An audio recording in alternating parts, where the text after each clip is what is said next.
ओम. माझ्या प्रिय सखी आणि सख्यांनो, आजपासून मी मनशक्तीचे जे विज्ञानानंद आहे त्यांनी जीवनगीता म्हणून जे कुमारांसाठी गीतेवर पुस्तक लिहिलं आहे त्यातले 18 अध्यायांवर 18 भाग 18 पाठ लिहिले आहेत. ते तुम्हाला काम करता करता, ड्रायव्हिंग करत असताना किंवा कुठलंही काम इतर शारीरिक करत असताना मनाने गीता ऐकायची असेल आणि कुमारांसाठी असली तरी मोठ्या लोकांना पण ती खूप छान वाटेल अशी आहे. म्हणून आजपासून रेकॉर्डिंग करण्याची सुरुवात करत आहे. आजपासून आपल्याला इंग्लिशमध्ये तर शिकायचं आहे, पण भारताची संस्कृती सोडायची नाही. असं जर असेल तर सगळ्या धर्माचा अभ्यास करत करत तुम्हाला इंग्रजी शिकायला काय हरकत आहे, असा माझ्या मनात विचार आला. मग वेद आहेत, कुराणं आहेत, बायबल आहे, अनेक गोष्टी आपल्या डोळ्यासमोर आता येतात. इंग्लिश भाषेत एकही धर्म लिहिला गेला नाही. ख्रिस्ती धर्म इंग्लिश भाषेत लिहिला गेला असं काही लोकांना वाटतं. तसं नाही आहे. तो हिब्रू भाषेत लिहिला गेला.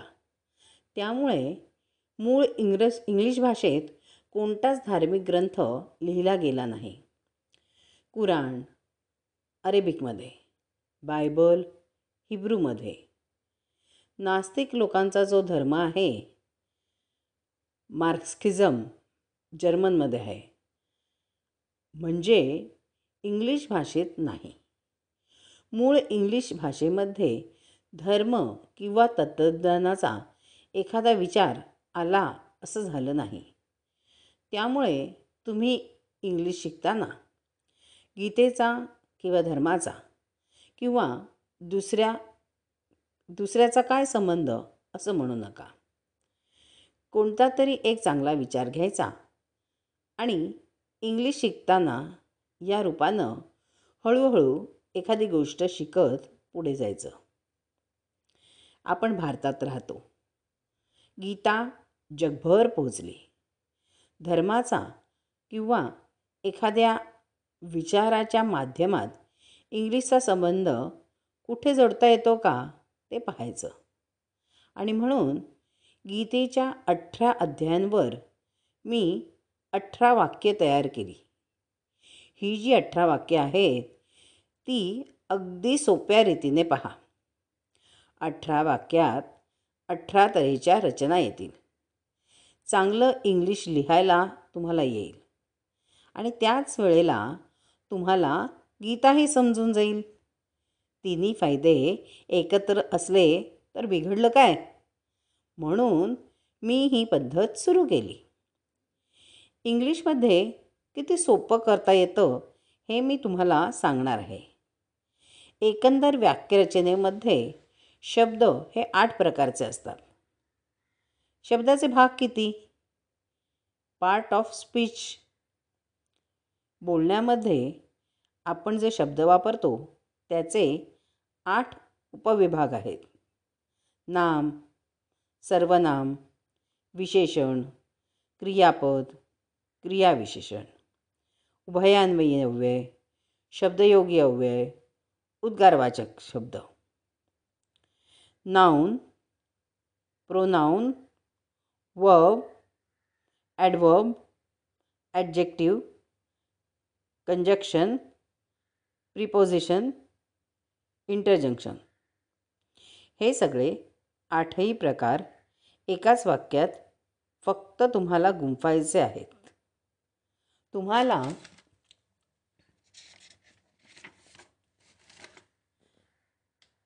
सांगता येईल का? नाही.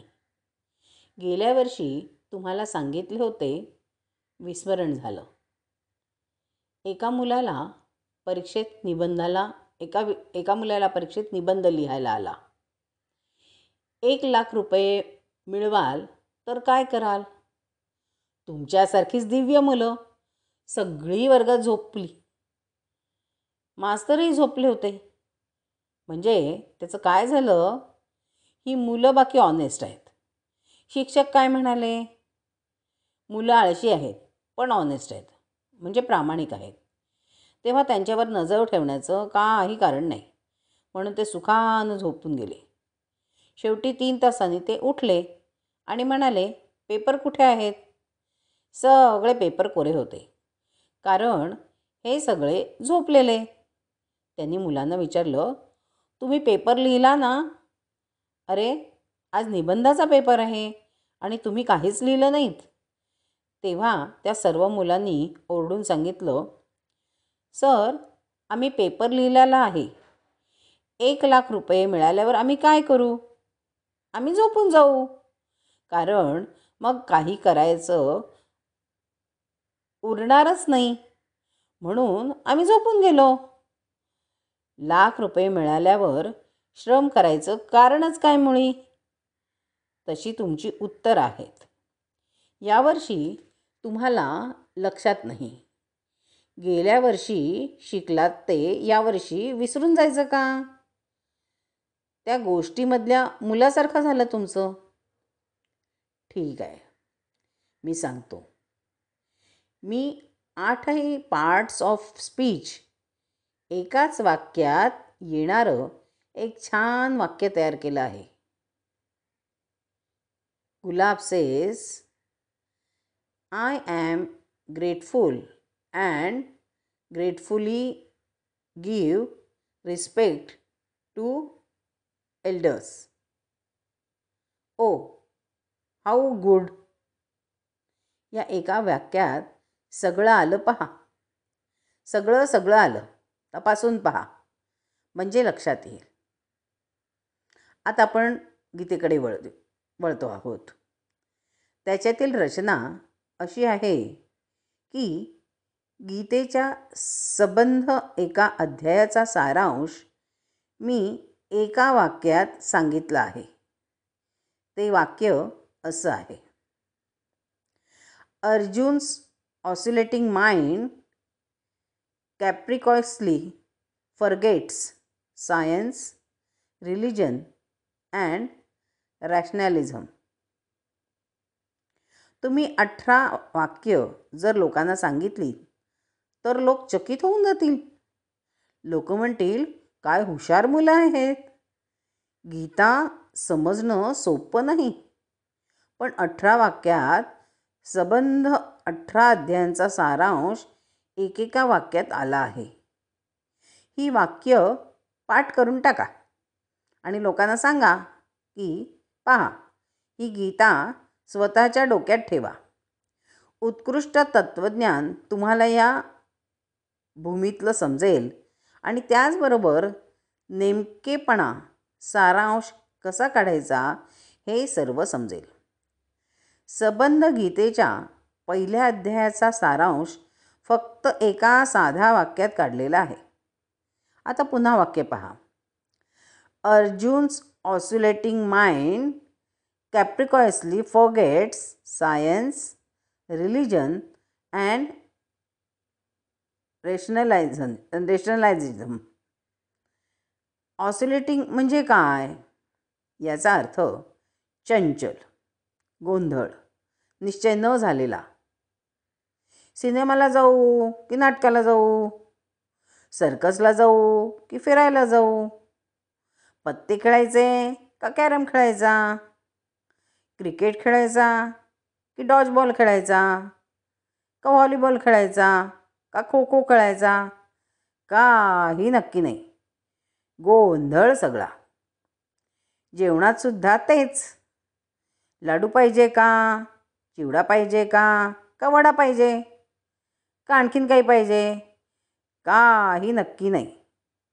पाहिजे असतं सगळं आणि पोट असतं एवढंच. सगळ्याची चव चांगली असते, सगळ्याची चव चांगली लागते. तेव्हा पहिल्यांदा कोणतं घ्यायचं हे कळत नाही. अर्थशास्त्रामध्ये बुर्वेन्स ॲस नावाची एक गोष्ट आहे. बुर्वेन्स नावाच्या माणसाचं एक गाढव होतं. तो गावाला गेला. त्याचं एक मोठं शेत होतं. दोन्ही बाजूला भरपूर गवत होतं. आणि मध्ये रस्ता होता.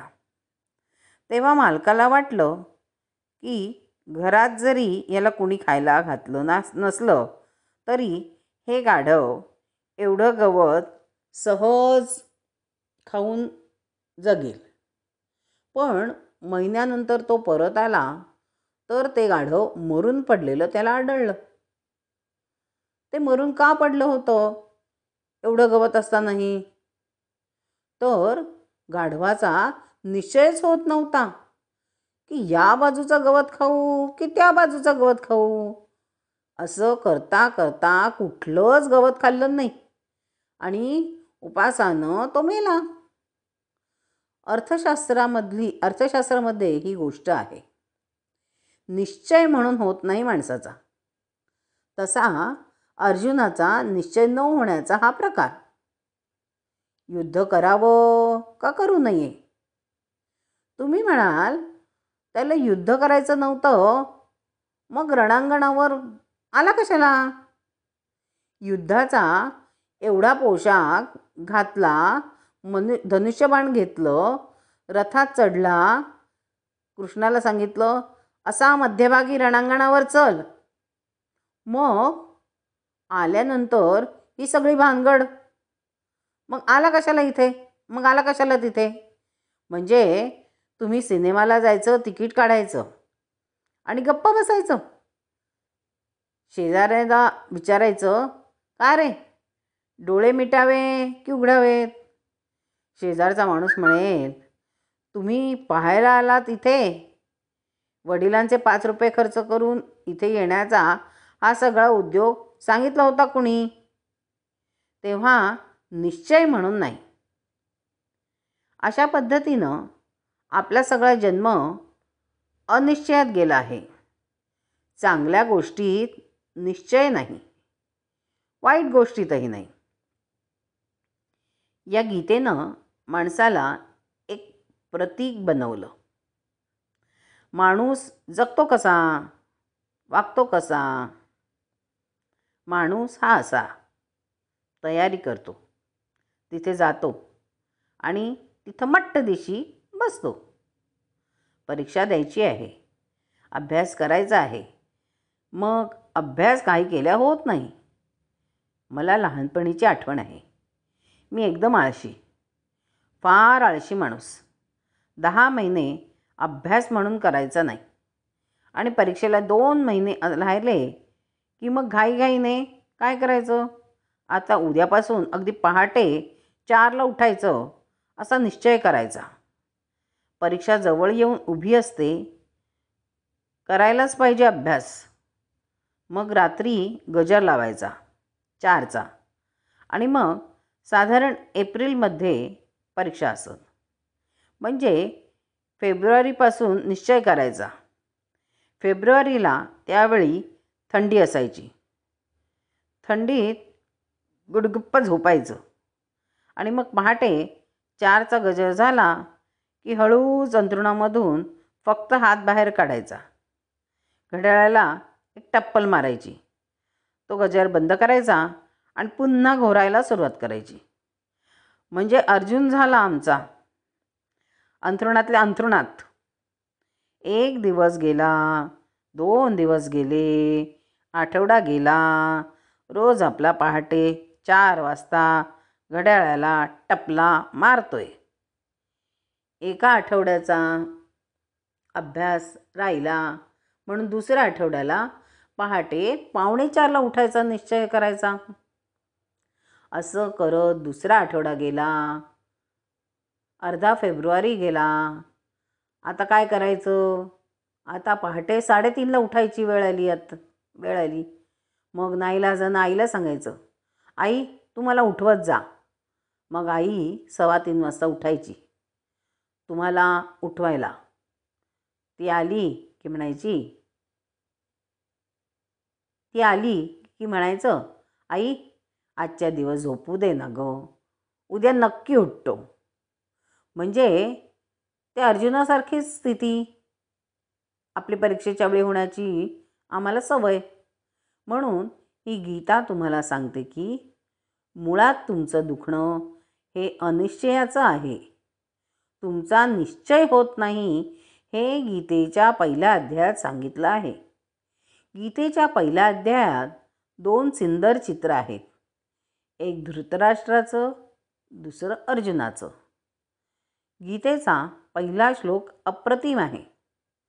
धृतराष्ट्र म्हणतो, धर्मक्षेत्रे कुरुक्षेत्रे समवेतायुयुत्सवः मामका पांडवाश्चैव किमकुर्वत संजय. याचा अर्थ, धृतराष्ट्र नावाचा दुर्योधनाचा पिता संजय नावाच्या आपल्या दूताला विचारतो आहे की, काय रे, त्या धर्मक्षेत्रात लढाईला उभे राहिलेले लोक काय करताहेत? माझे, आपले, तुमचे सगळ्यांचे नातेवाईक जे एकत्र आले आहेत रणांगणावर लढाईसाठी, ते काय करताहेत? बाकबक बाकबक त्याच्या छातीत होत होती. का? जन्मभर पाप केली, जन्मभर लावालावा केल्या, जन्मभर निश्चय बाळगला नाही कधी, स्वार्थ का निस्वार्थ ह्याचा झगडा करत करत धृतराष्ट्रानं पांडवांच्या विरुद्ध कौरव आणि कौरवांच्या विरुद्ध पांडव यांच्यात फक्त कौरवाची बाजू घेतली. आणि जन्मभर तसं झाल्यामुळे आता त्याच्या पोटात बाकबूक झालेली आहे. तो विचारतो आहे, लढाई तर सुरू झाली, मग माझी मुलं जगतील का मरतील? ही सत्याची भीती त्याच्या पोटात एका बाजूनं, ही भीती अज्ञानाची, आणि दुसऱ्या बाजूनं ज्ञानाची भीती अर्जुनाला होती की कौरवांनी आपल्यावर अन्याय तर केलाच आहे, पण अन्याय केला तरीसुद्धा त्यांच्याविरुद्ध आपण लढाई केली की आम्ही मुंडकी छाटणार त्यांची, बाण सोडणार. बाण सोडला की समोरच्या माणसाचं मुंडकं गेलं, अशी अर्जुनाची कीर्ती आहे. असा हा अर्जुन समोर उभा राहिला आणि म्हणाला, मी जिंकणार आहे नक्कीच. कृष्णा, मी यांना मारेनच, पण माझ्या भावांना, दुष्ट भावांना सुद्धा, ज्यांनी आम्हाला वनवासात धाडलं,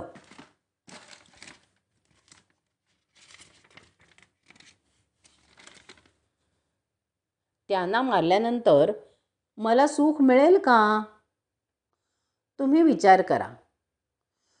तुमच्या भावाच्या पाठीत तुम्ही सुरा खुपसलेला आहे अशी क्षणभर कल्पना करा.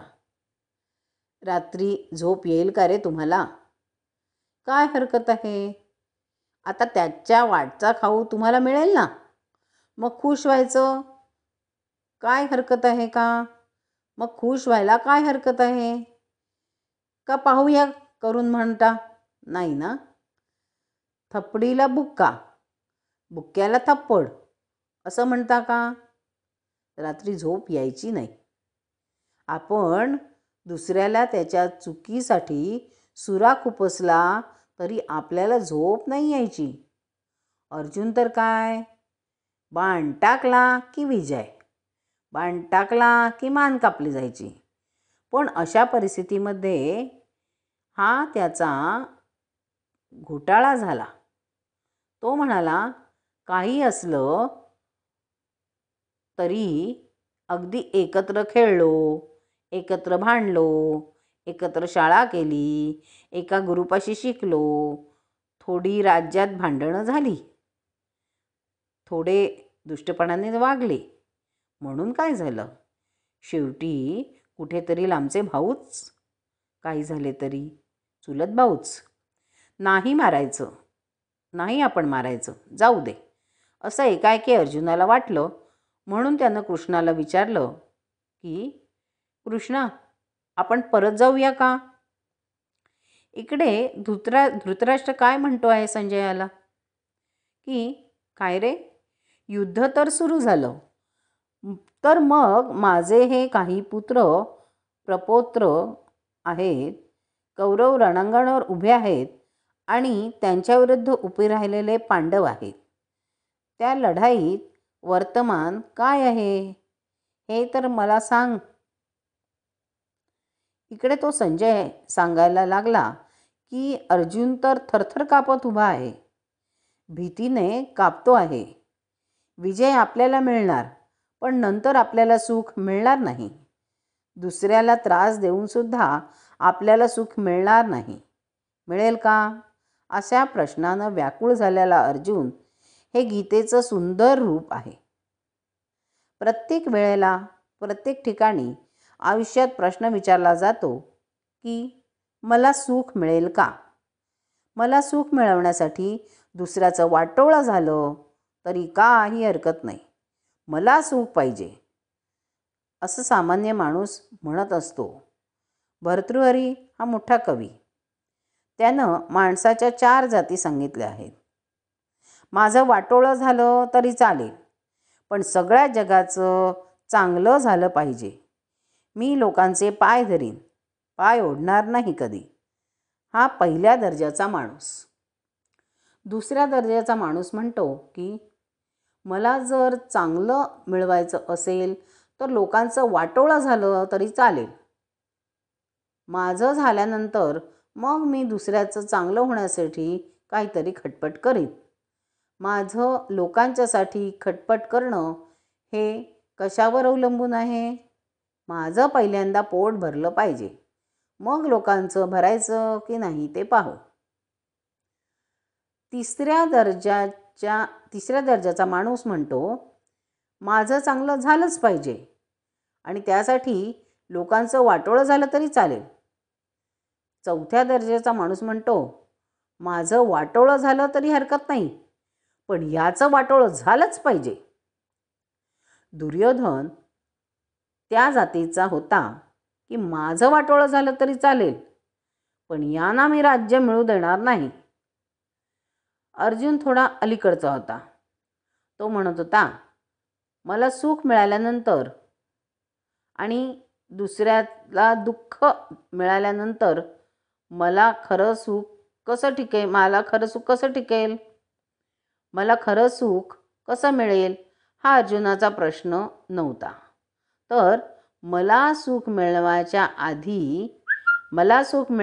आधी मला दुसऱ्याला जर दुःख द्यावं लागेल तर माझ्या सुखाचा उपयोग काय?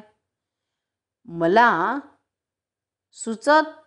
नुसतं स्वतःचं सुख मिळून चालणार नाही. अशा व्याकुळ अवस्थेत गीता जन्माला आली आणि इतक्या सुंदर मानवतेच्या वरच्या आविष्कारावर नेऊन ठेवली म्हणून गीता सगळ्या जगभर प्रसिद्ध झाली. मी लोकांना सांगतो, अरे गीता केवढी मोठी आहे याची आपल्याला कल्पना येत नाही. ॲटमॉस्फिअर